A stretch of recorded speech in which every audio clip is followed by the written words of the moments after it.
बिस्मिल्लाहिर्रहमानिर्रहीम, अस्सलाम वालेकुम। आप देख रहे हैं व्यूज़ मैटर, मैं हूं मुर्तज़ा डार। दो ख़बरें हैं, इंतहाई हसास ख़बरें हैं और सेंसिटिव मामलात हैं। पहली ख़बर यह है कि इसराइली फ़ौज ने शब आशूर के ऊपर रॉकेट दागे हैं। दूसरी ख़बर यह है कि लेबनान में मौजूद हिज़्बुल्लाह के सरबराह हसन नसरुल्लाह ने एक बयान दिया है। इस बयान में एक अमल का जिक्र किया है और वो भी काफ़ी चैलेंजिंग है। पहली चीज़ से अपनी वीडियो का आगाज़ करते हैं। इसराइली फ़ौज ने शब आशूर दमिश्क पर रॉकेट दागे हैं। रात 11 बजे का वक्त है जब ये रॉकेट दागे जाते हैं, और ये रॉकेट इसलिए दागे जाते हैं जिसमें ये क्लेम किया जाता है कि हिज़्बुल्लाह के असला डिपो को कामयाबी से निशाना बनाया गया है, हदफ बनाया गया है और उसको तबाह कर दिया गया है। बैरूत की सिमत की जानिब से ये रॉकेट फ्लाई करते हैं और ये फ्लाई करके इन एरियाज़ को हिट करते हैं जो कि दमिश्क के अंदर, सबर्बन ऑफ दमिश्क के अंदर, यानी आउटस्कर्ट्स ऑफ दमिश्क के अंदर मौजूद है। तकरीबन 2 रोज़ कबल भी रॉकेट दागे जाते हैं, इसराइल की जानिब से दागे जाते हैं और वो भी सीरिया के ऊपर ही रॉकेट दागे जाते हैं। ये कल रात जो रॉकेट दागे गए उसके अंदर रिपोर्ट्स के मुताबिक 15 मिनट तक ये हमले होते रहे, कॉन्टीन्यूस 15 मिनट्स। आप इमेजिन कीजिए कॉन्टीन्यूस 15 मिनट्स तक अगर मुतवातर रॉकेट दागे जाएँ तो कितना रॉकेट फायर किया गया होगा। अभी तक रिपोर्ट नहीं हो सका कि total number of rocket fire कितना था। हिज़्बुल्लाह के ऊपर अब से नहीं, खैर कब से जो है ये एक एलेज किया जाता है इस चीज़ को, या इल्ज़ाम लगाया जाता है, वो हकीकत है या फसाना है वो एक अलहदा चीज़ है, कि Hezbollah is backed by Iran. और ईरान के साथ जो इस वक्त मसला चल रहा है इसराइल का, ये वो रीज़न है जिसकी वजह से टारगेट किया जा रहा है हिज़्बुल्लाह को।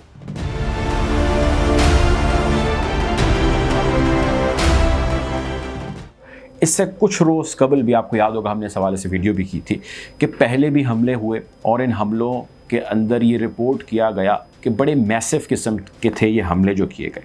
अब ये जो हमले हुए इसकी रिटेलिएशन हिज़्बुल्लाह की जानिब से, सीरियन एयर डिफेंस की जानिब से नहीं की गई। सीरियन एयर डिफेंस ने इसको इंटरसेप्ट किए जाने के हवाले से अपना बयान दिया है। उन्होंने कहा कि जी हमने इनमें से मोस्ट ऑफ दी मिज़ाइल्स को इंटरसेप्ट किया है, लेकिन कुछ मिज़ाइल हैं जो इंटरसेप्ट नहीं हो सके और वो ऐसी जगहों पर जाके गिरे जहाँ पे आबादी नहीं थी, तो इसलिए कोई जानी नुकसान नहीं हुआ। ये थी सूरत हाल जो सीरिया के अंदर रॉकेट शब आशूर दागे गए यहूदियों की जानिब से, इजराइलियों की जानिब से उसकी।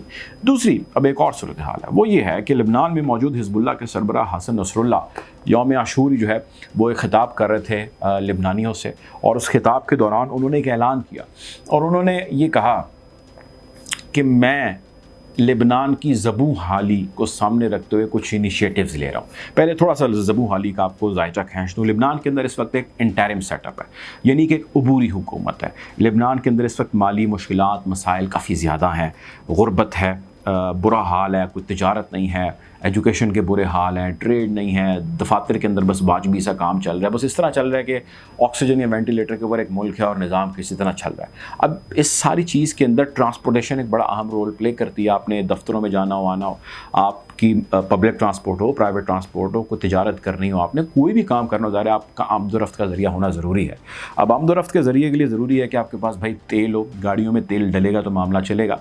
वहाँ पर तेल के ऊपर सख्त किस्म की पाबंदी है। तेल जो ना उनका तेल अपने लिए इस्तेमाल हो पाता है और ना ही वो कहीं से तेल ले पाते हैं, क्योंकि उनके ऊपर ज़बरदस्त किस्म की सैंक्शन है अमेरिका की कि आप तेल कहीं से, खुसूसन ईरान से आप नहीं ले सकते और कहीं से लेने की उनके अंदर सकत या हिम्मत नहीं है। अब ईरान ने ये ऐलान किया, उन्होंने कहा कि जी हम आपको तेल भेजेंगे और वो तेल आप इस्तेमाल करेंगे। ईरानियन ऑयल वो ऑयल है जिसके ऊपर पाबंदी है, यानी कि ईरानियों के ऊपर सैंक्शंस लगी हैं, वो इस्तेमाल नहीं कर सकते अपनी इन फैसिलिटीज़ का, ना अपने लिए ना किसी और के लिए। अब ईरानी तेल के यहाँ भेजे जाने का मतलब ये है कि आप बिल्कुल डायरेक्ट जो है वो किसी के साथ कॉन्फ्रंटेशन ले रहे हैं। अब इस सारे मामले को हसन नसरुल्लाह ने टेकअप किया जो लेबनान के अंदर मौजूद हैं हिज़्बुल्लाह के सरबराह, और उन्होंने कहा कि भाई देखें, आप बात सुनें, जो ज़बू हाली है लेबनानियों की, इसके लिए हमें कुछ करना होगा।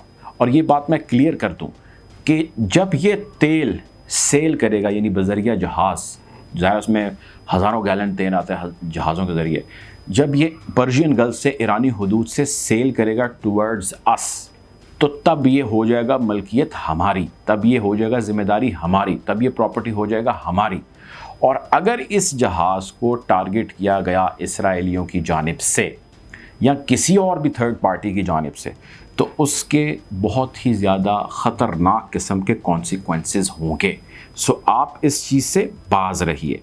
ایران ونس اگین، یہاں پہ بھی ایران جو حزب اللہ کی بیک پہ ہے یا لبنان کی بیک پہ ہے جو اس کو سپورٹ کر رہا ہے، جو اس صورتحال میں ان کو ڈیزل مہیا کر رہا ہے جو وہاں پہ ذرائع آمد و رفت کے لیے استعمال ہوگا اور باقی ریکوائرمنٹ جتنی ہیں اس کے لیے بھی استعمال ہوگا. ایون کہ ظاہر ہے ڈیزل بہت سارے جو آرمی کی مشینری ہے اس کے اندر بھی، گاڑیوں کے اندر، وہیکلس کے اندر، ٹینکس کے اندر ہائی آکٹین جو ہے اس کا استعمال جہازوں کے اندر، ہیلی کاپٹرس کے اندر ہوتا ہے، تو ظاہر اس کی ضرورت ہے.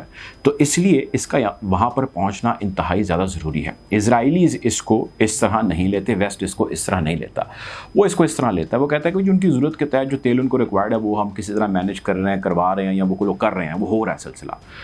یہ جو کمی کا پروپوگیٹ کیا جا رہا ہے یہ بالکل ایک بڑا پروپوگنڈا ہے. اصل تیل جو ہے وہ سپلائز آپ پہنچانا چاہتے ہیں وہاں پر آرمی کو یا ان کی آرمڈ کور کو جو وہاں پہ اٹیک کر سکے، ایکٹیو ہو سکے ٹو فائٹ اگینسٹ اسرائیل اور امریکہ.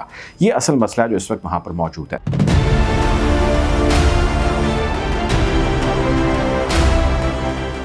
اب ان دونوں مسئلوں کے پیچھے جو کہ میں نے آپ کو بتایا، سیریا کے اندر راکٹ داغے جاتے ہیں اور کہا جاتا ہے کہ جی ہم نے حزب اللہ کے اسلحہ ڈپو کو نشانہ بنایا، اس کو تباہ کر دیا اور 15 منٹ تک راکٹ داغے جاتے ہیں. سیریا کی جانب سے کوئی رسپانس نہیں آتا، صرف انٹرسیپٹ کیے جانے کی خبر آتی ہے. اور دوسری جانب جیسے میں نے ذکر کیا کہ لبنان کے اندر موجود حزب اللہ کے سربراہ اس کا انیشیٹو لیتے ہیں اور کہتے ہیں کہ جی کوئی ہمارے جہازوں کے قریب نہیں آئے گا جو ایرانین شپس ہوں گے جو ہم تک پہنچنے تیل کے. ان دونوں چیزوں کے پیچھے ایک ہی ملک ہے، دیٹ از ایران. ایران کو لے کے اس وقت جہاں جہاں پہ بھی ٹینشنز ہیں ویسٹ سے جڑی ہوئی، وہ بہت ہی زیادہ انٹینسیفائڈ ہیں. وہ امریکہ سے جڑی ہیں، وہ اسرائیل سے جڑی ہیں، وہ برطانیہ سے جڑی ہے، وہ P5 کنٹریز سے جڑی ہوئی ہیں.